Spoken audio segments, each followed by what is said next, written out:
बिहार जहां पर जहरीली शराब से जो मौत का आंकड़ा है वो बढ़ता हुआ नजर आ रहा है। चिंता की बात है। सीवान और छपरा में यहां 40 लोगों की जान अब तक जहरीली शराब की वजह से जान जा चुकी है। सीवान जहां पर शराब से सबसे ज्यादा 28 लोगों की जान गई है। छपरा जहां पर जहरीली शराब से 12 लोगों ने जान गंवा दी। 79 लोगों का अस्पताल में इलाज चल रहा है, जो अधिकारी बता रहे हैं। पुलिस ने इस मामले में 10 लोगों को गिरफ्तार भी किया है। बड़ी खबर, बड़ा अपडेट इस वक्त का। बिहार में जहरीली शराब से मरने वालों का आंकड़ा बढ़ा है। 40 तक ये संख्या पहुंच गई है। 40 संख्या पहुंचने के बाद में ये जो पूरा अपडेट है इस पर अधिकारी भी नजर बनाए हुए हैं। सवाल ये भी कि आखिर बिहार सरकार इस मामले पर कोई सख्त कदम क्यों नहीं उठाती। एक बार फिर से बिहार में जहरीली शराब का कहर देखने को मिला है। इससे पहले भी जहरीली शराब से कई लोगों की जान बिहार में जा चुकी है। सीवान जहां पर शराब से 28 से ज्यादा लोगों की मौत हुई है। छपरा जहां पर जहरीली शराब ने 12 लोगों की जान ले ली और 79 ऐसे लोग हैं अलग अलग जगह अस्पताल में भर्ती, जहां उनका इलाज जारी है। जहरीली शराब पीने से कई लोगों की तबीयत बिगड़ गई, जिसके बाद उन्हें अस्पताल पहुंचाया गया। रोते बिलखते अब परिवार वालों की तमाम तस्वीरें हैं जो सामने आ रही हैं और ये तस्वीरें देखकर समझ में आ रहा है कि कैसे चीख पुकार अभी बिहार में अलग अलग इलाकों में देखने को मिल रही है। पुलिस ने इस मामले में 10 लोगों को गिरफ्तार किया है। जांच चल रही है। बिहार में जहरीली शराब से मौत का आंकड़ा 40 तक पहुंच गया।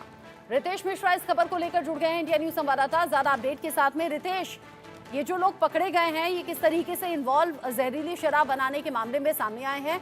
एक्शन के तौर पर अब तक क्या हुआ है? ये मैं सिर्फ पुलिस नहीं, मैं बिहार सरकार के बारे में भी पूछ रही हूँ, क्या किया अब तक? अब बिल्कुल, सबसे पहले मैं अपडेट कर दूं, आंकड़ों की अगर बात करें तो प्रशासन जो है वो आंकड़ा उसका बढ़ ही नहीं रहा है, लेकिन जो ग्राउंड जीरो पर हमारे जो लोग हैं उनका कहना है कि छपरा, सिवान और गोपालगंज मिलाकर अगर देखें तो 50 से ज्यादा लोगों की मौत हो चुकी है। इसी बात से अंदाजा लगाया जा सकता है कि इस बार जहरीली शराब का जो अंजाम है वो कितना गंभीर है। 10 से ज्यादा लोगों को गिरफ्तार पुलिस ने किया है। दावा कर रही है कि शराब माफियाओं को, तस्करों को गिरफ्तार कर रही है, लेकिन इन 10 लोगों को जो गिरफ्तार किया गया है ये सारी छोटी मछलियां हैं। जो बड़ा माफिया है अभी भी पुलिस की गिरफ्त से बाहर है। आई वॉश के लिए आप पुलिस के जो इंस्पेक्टर रैंक के अधिकारी हैं, दारोगा है, चौकीदार है, उस पर कार्रवाई की जा रही है, लेकिन फिर जैसे ही घटना पुरानी होगी लोग भूल जाएंगे और सरकार भी सो जाएगी। अब बात करते हैं कि सरकार क्या कर रही है। कल मैंने खुद जो सूबे के मद्य निषेध विभाग के मंत्री हैं रत्नेश सदा, उनसे मैंने बात की कि इतने संवेदनशील बात है ये, इतने लोगों की मौत हो गई है, क्या कर रहे हैं आप? मंत्री जी अपना ही रोना रोने लगे। उन्होंने ये बता दिया कि अभी उन्होंने मंत्रालय संभाला ही है, कुछ दिन पहले ही वो मंत्री बने हैं। और आप देखिए कि शराबबंदी को लेकर उस विभाग के ही मंत्री कितने गंभीर है। इस बात से पता चलता है कि टोल फ्री नंबर जो बिहार सरकार मद्य निषेध विभाग ने जारी किया था उसकी जानकारी मंत्री को ही नहीं है। अब बताइए कि उस प्रदेश में शराबबंदी को आप कैसे सफल कर सकते हैं? कितने लोगों की गिरफ्तारी हुई है, कितने लोगों की मौत हुई है, कौन है शराब माफिया, इस बात तक की जानकारी मंत्री जी को नहीं है। ये बताने के लिए काफी है कि बिहार में असल में हकीकत में शराबबंदी कितनी कारगर है और कितनी लागू है। अब बात करते हैं मुख्यमंत्री नीतीश कुमार की, जो शराबबंदी को लेकर काफी गंभीर कहे जाते हैं और कहा जाता है कि चाहे कुछ भी हो जाए नीतीश कुमार शराबबंदी से समझौता नहीं कर सकते हैं। तो नीतीश कुमार ने कल अधिकारियों के साथ एक हाई लेवल मीटिंग की और उसमें तमाम जो बड़े अधिकारी हैं, चाहे वो पुलिस विभाग के हों, मद्य निषेध विभाग के हों, सचिव स्तर के अधिकारियों के साथ उनकी मीटिंग हुई और उसमें उन्होंने गंभीर और सख्त निर्देश दिए हैं पुलिस कर्मियों को कि जल्द से जल्द जो माफिया है उसे अरेस्ट किया जाए, जो किंग पिन है उसे सलाखों के पीछे पहुंचाया जाए। लेकिन नीतीश कुमार हर साल ऐसी मीटिंग करते हैं जब लोगों की मौत होती है। नीतीश कुमार मीटिंग करते हैं, मीटिंग के बाद लगता है कि सारी चीजें हो रही हैं, अरेस्टिंग हो रही है, शराब माफियाओं पर कानूनी शिकंजा कसा जा रहा है, लेकिन जैसे जैसे घटना पुरानी होती है सरकार भी इस घटना को भूल जाती है, लोग भी भूल जाते हैं और फिर जगा रहता है तो सिर्फ शराब माफिया।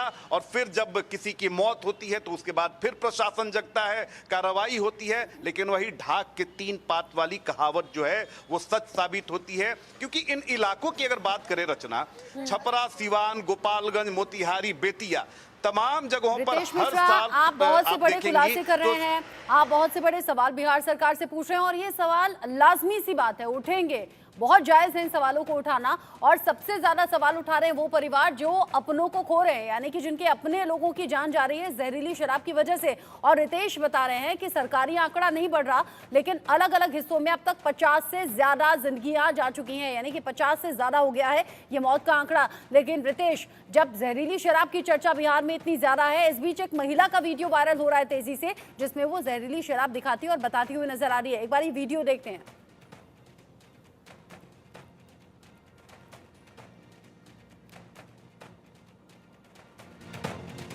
बिहार से वीडियो सामने आया है जिसमें महिला है और पॉली बैग में ये जहरीली शराब बंधी हुई है, जिसे वो दिखाती हुई बताती हुई नजर आ रही है और बता रही है 100 रुपए में 6 पैकेट मिलते हैं। अंदाजा आप लगाइए कि 15 से 20 रुपए मात्र एक पैकेट की कीमत है और इसी का सेवन करने से, यही पीने से 50 से ज्यादा लोगों की जान चली गई, जैसा कि रितेश ने अभी जानकारी में बताया। लेकिन सवाल ये कि कुछ दिन पर, कुछ दिन के गैप पर, या ये कहिए हर साल का अब ये चलन हो गया है कि बिहार से खबर सामने आएगी और जहरीली शराब की वजह से लोगों की जान जाएगी। वो भी तब रितेश जब बिहार में पूरी तरह से शराबबंदी के दावे किए जाते हैं, लेकिन अक्सर वो वीडियोस दावों की पोल खोल देते हैं जिसमें शराब की तस्करी होती है और ये जहरीली शराब जो अब न जाने कितनों की जिंदगियां और ले लेगी। अब बिल्कुल आप देखिए कि जो महिला शराब दिखा रही है उसको पाउच बोलते हैं। आपने बताया भी कि 100 रुपए में अगर 6 मिलता हो तो उसकी क्वालिटी क्या होगी। मैंने खुद कवर किया था ये खबर कि कैसे जो ये जहरीली जो शराब होती है, और देखिए कि बिहार में 2 तरह की शराब मिलती है। एक तो महंगे ब्रांड वाली जो हरियाणा और उत्तर प्रदेश से बिहार में आती है, और वो भी तब आती है जब बड़े बड़े स्कैनर, करोड़ों रुपए के स्कैनर चेक पोस्ट पे लगाए गए हैं, उसके बाद शराब की आवक होती है। वो 1000, 1200, 1500, 2500 रुपए में मिलती है वो शराब। उसको पीने से किसी को कोई परेशानी नहीं होती है। लेकिन जो गरीब तबका है, सबसे ज्यादा मजदूर तबका बिहार में है, जो बमुश्किल 500 रुपए एक दिन में कमा पाता है, उसके लिए यही मुफीद होता है कि वो ये 100 रुपए में 6 पाउच वाली शराब ले और पिए। और इसको बनाने की मैं अगर बात बता दूं, मैंने खबर इसको किया है, वो ऐसी जगहों पर, इतनी गंदी जगहों पर बनाई जाती है कि फर्मेंटेशन से कोई मर जाएगा। यूरिया डाली जाती है, स्पिरिट, वो भी काफी घटिया किस्म की स्पिरिट उसमें डाली जाती है। फॉर्मुलेशन, केमिकल फॉर्मुलेशन, बजबजाती हुई वो महुआ होती है जहां पर आप दुर्गंध की वजह से आपका वहां पे रुकना मुश्किल होता है। अगर वैसी शराब को कोई पिएगा और उसका फॉर्मुलेशन, क्योंकि देखिए कि बिहार में अभी जो शराब बनाने वाले लोग हैं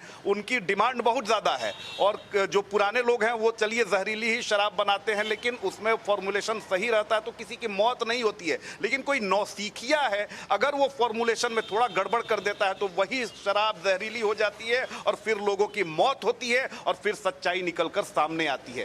सभी लोगों को पता है, पुलिस को पता है शराब कहां बनती है, शराब का ट्रांसपोर्टेशन कौन करता है, माफिया कौन है। लेकिन पैसे की लालच की वजह से जो पूरा तंत्र है बिहार का, जिस पर जिम्मेदारी दी गई है कि शराबबंदी को आप सफल करें, उसने ही इसको असफल बनाने की ठान ली है। अब तो कई सारे शराब माफिया जो हैं, जो शराब के धंधे में संलिप्त हैं, ऑफ कैमरा वो बोलते हैं कि हम तो चाहते हैं कि बिहार में शराबबंदी लागू रहे, क्योंकि सरकार को हमें कुछ देना नहीं है और हमारी मोटी कमाई हो रही है। ये उस प्रदेश की स्थिति है रचना, जहां पर करोड़ों रुपए ड्रोन पर खर्च किए गए हैं। सरकार ने एजेंसी हायर की है ताकि शराब कहां पे बन रही है, कहां से उसका ट्रांसपोर्टेशन हो रहा है, ड्रोन के जरिए उसकी निगहबानी की जा सके। लेकिन ये सिर्फ आई वॉश के लिए है। शायद ही कोई ड्रोन दियारा इलाका में उड़ते हुए दिखता हो।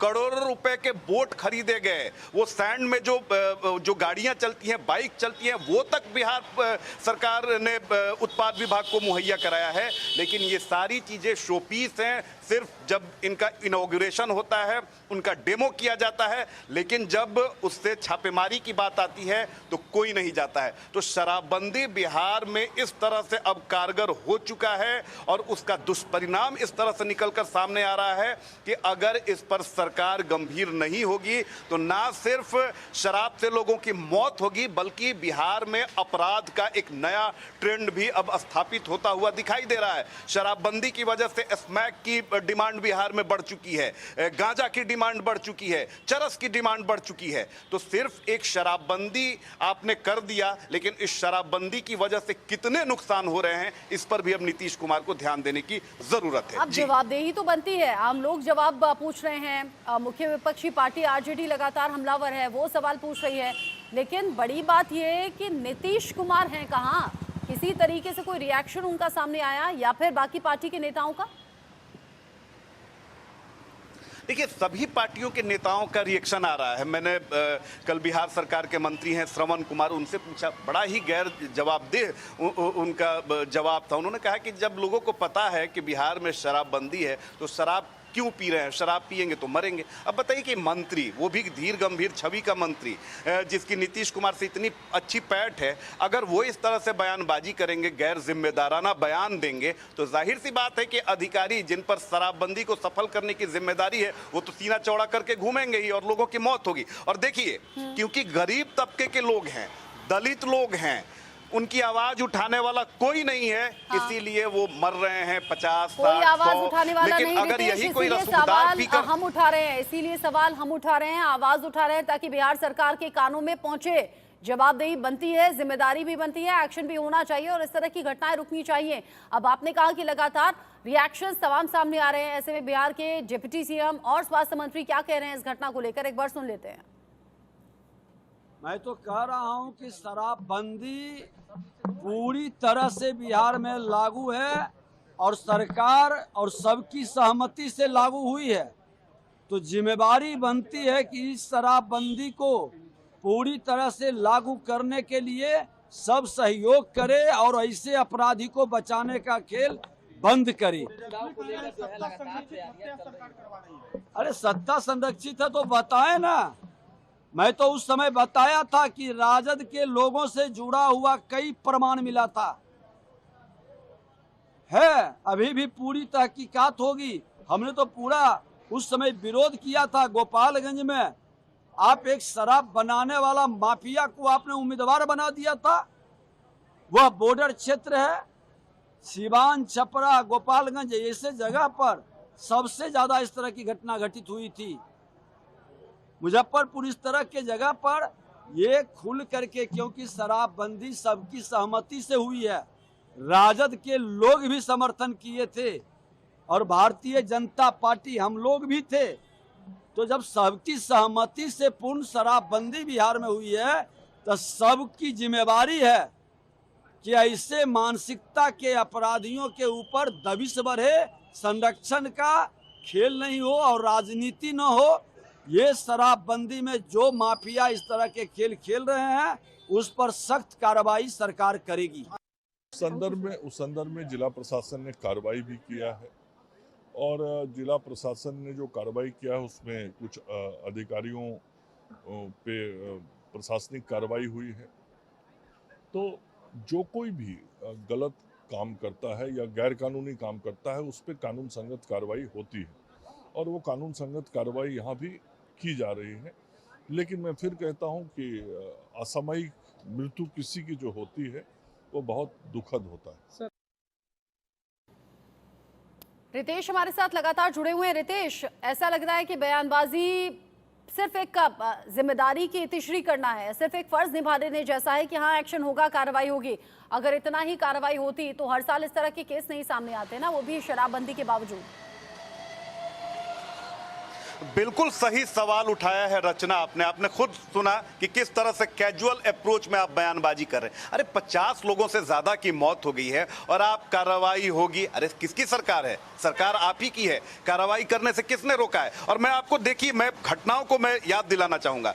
2015 में शराबबंदी की बात हुई, 16 में ये कारगर हुई और 16 में ही देखिए कि सासा मूसा है गोपालगंज में सैकड़ों लोगों की जहरीली शराब पीने से मौत हो गई।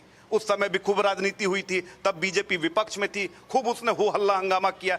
अगर 3 सालों के आंकड़ों की बात कर लेते हैं तो देखिए 2021 में इसी छपरा सिवान गोपालगंज में सैकड़ों लोगों की मौत हुई। 2022 में ना सिर्फ छपरा सिवान गोपालगंज, मोतिहारी बेतिया में भी जहरीली शराब से मौत हुई और मुख्यमंत्री नीतीश कुमार के गृह जिले नालंदा में भी, राजगीर में भी शराब से लोगों की मौत हुई, सैकड़ों लोगों की मौत हुई। 2023 में इसी छपरा सीवान में लोगों की जहरीली शराब से मौत हुई, सैकड़ों लोगों की मौत हुई और इसी तरह की बयानबाजी, और उसके बाद देखिए कि आज ये हो गए। अगर इतने लोगों की मौत हो रही है, इतना आंकड़ा है, और हर साल आप इसी तरह से कैजुअल अप्रोच में बयानबाजी करेंगे तो जाहिर सी बात है कि शराब माफिया और जो अधिकारी हैं उनका मनोबल ऊंचा होगा। और इसके पीछे की वजह मैं आपको एक और बात बताता हूं रचना, क्योंकि बिहार में जो सरकार है वो अस्थिर है। कभी आरजेडी सत्ता में जाती है, कभी बीजेपी सत्ता में जाती है। तो जब बीजेपी विपक्ष में रहती है तो वो कई तरह के सवाल उठाती है, जब आरजेडी विपक्ष में रहती है तो वो शराबबंदी पर सवाल उठाती है। लेकिन ये लोग जैसे ही सत्ता में, भी बदल गया। अगर विपक्ष में है तो सवाल उठाएंगे, अगर सत्ता में है तो जांच की बात कहकर पल्ला झाड़ने की कोशिश यहां पर होगी। लेकिन रितेश, सवाल आप पूछते रहिएगा। आपके मुताबिक 50 से ज्यादा लोगों की जान जा चुकी है और ये संख्या अभी बढ़ भी सकती है। जिस तरीके से अस्पतालों में मरीज भर्ती हैं, उनकी हालत गंभीर है। शुक्रिया अभी के लिए रितेश, इस सभी जानकारी को दर्शकों तक पहुंचाने के लिए।